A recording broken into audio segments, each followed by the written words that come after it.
Welcome to This Explainer. Today, we're diving headfirst into a 4,500-year-old marvel that honestly still completely baffles humanity. But look, we're not just going to sit here and talk about the stone and mortar of the Great Pyramid of Giza. We are going after something way more fascinating, and that is human nature. We're going to explore not just how this unbelievable structure was built, but why. When we're faced with these ancient mysteries, we obsessively create wild conspiracies and alternative histories to try and explain them. To really grasp why these conspiracies even exist in the first place, we've got to wrap our heads around the sheer, mind-blowing scale of what we're actually dealing with here. The Great Pyramid of Giza weighs in at an estimated 6 million tons. I mean, just let that number sink in for a second. 6 million tons. And for over 4,000 years, this 147-meter-tall absolute behemoth remained the tallest structure on the face of the Earth. Let's dive into this to truly put that massive number into perspective. Take a look here. Ancient Egypt's crowning achievement at 6 million tons, right next to the absolute tallest building in our modern world, the Burj Khalifa. Now, the Burj Khalifa, it weighs a mere 500,000 tons, meaning the Great Pyramid is literally 12 times heavier than the greatest modern skyscraper we've ever built. It's just wild. Okay, so construction kicked off around 2560 BC under the pharaoh Khufu, and get this, it's estimated to have taken just 20 years to finish. 20 years. Think about everything the structure has endured since 2040 BC. We're talking torrential rains, constant weathering, massive sandstorms, and just time itself. And it's still standing today. It's essentially defying the laws of time.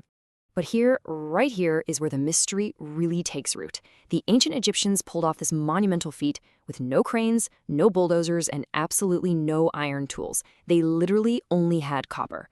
They didn't even have wheeled carts for transport. Wheels back then, basically only used for making pottery. So this staggering lack of modern tech is exactly what makes the whole thing feel so totally impossible to us today. And really, it's the very seed of every single conspiracy theory out there. So let's start with the established facts. Tombs and builders. Before we get carried away with the wild myths and legends, we have to ground ourselves in actual established history. Because despite the mystery of exactly how they built them, historians and archaeologists know exactly who they were built for and what their purpose actually was.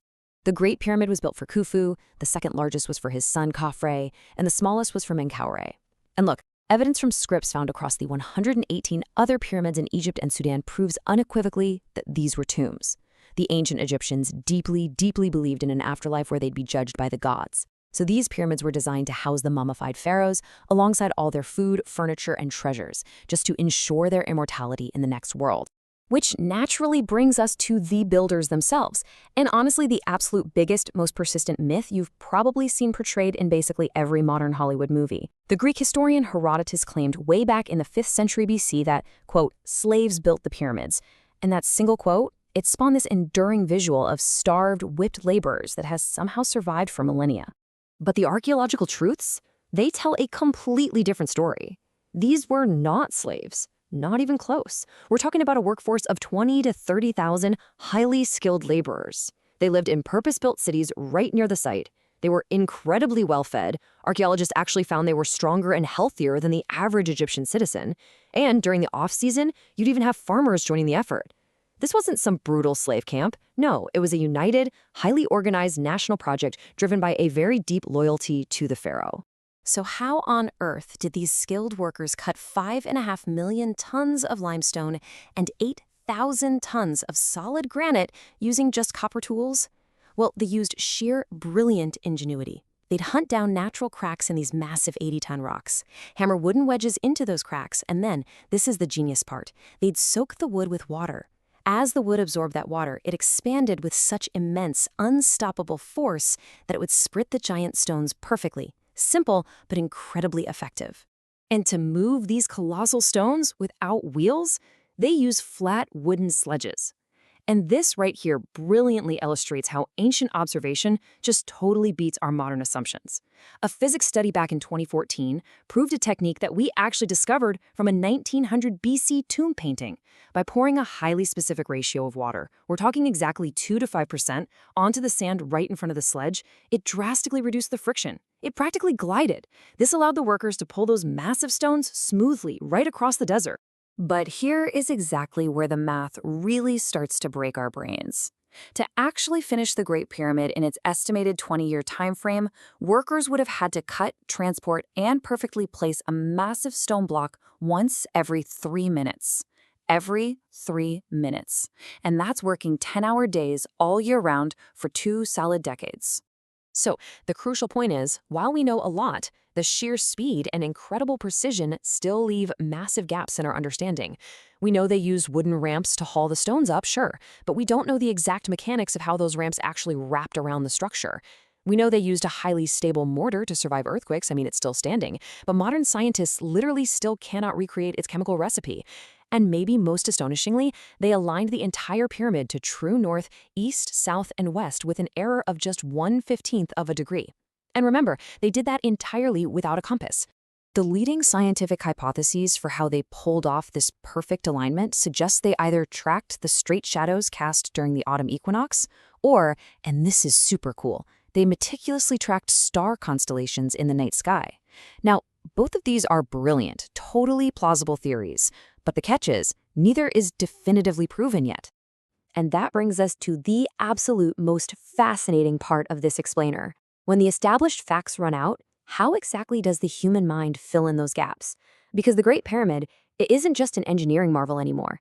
It's become the ultimate canvas for human psychology. Which leads to some truly bizarre alternative theories. You see, when we encounter a mystery of this magnitude, like when we can't perfectly explain those ramps or that crazy 3-minute placement window, a lack of concrete evidence just breeds wild imaginations. Sometimes these gaps in history are filled with theories driven purely by personal or religious beliefs. Take this quote from American politician Ben Carson back in 1998, where he suggested the pyramids were actually grain silos built by biblical figures. Now, despite literally all historians agreeing they were tombs, this perfectly illustrates how ancient mysteries are so often adapted to fit much more modern cultural or religious narratives. In this lack of concrete evidence, it can easily snowball into full-blown conspiracies.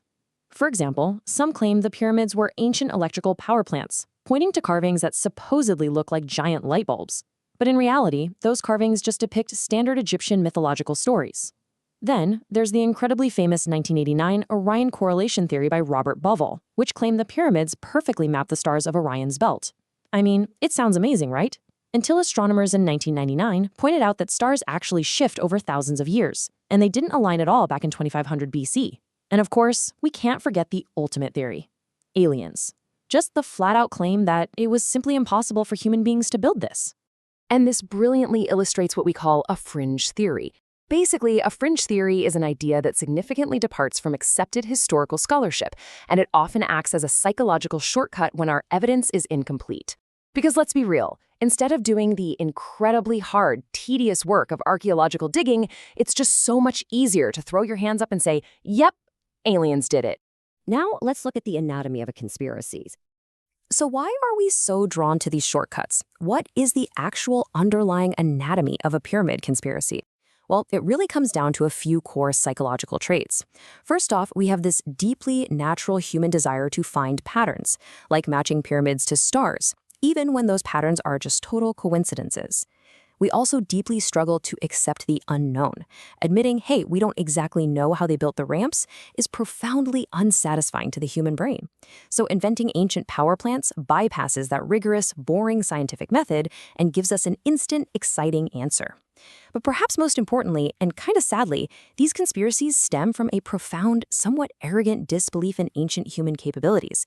We just assume that because they didn't have iPhones or giant metal cranes, they couldn't possibly possess world-changing engineering genius. The Great Pyramid of Giza proves without a doubt that ancient humans were capable of near-impossible feats of collaboration and intellect. But the endless conspiracies surrounding it, they prove something else entirely about us today. And it leaves us with this final thought to ponder. Will we ever learn to accept the limits of historical facts, or will we always just fill the silent past with our own loud imagination?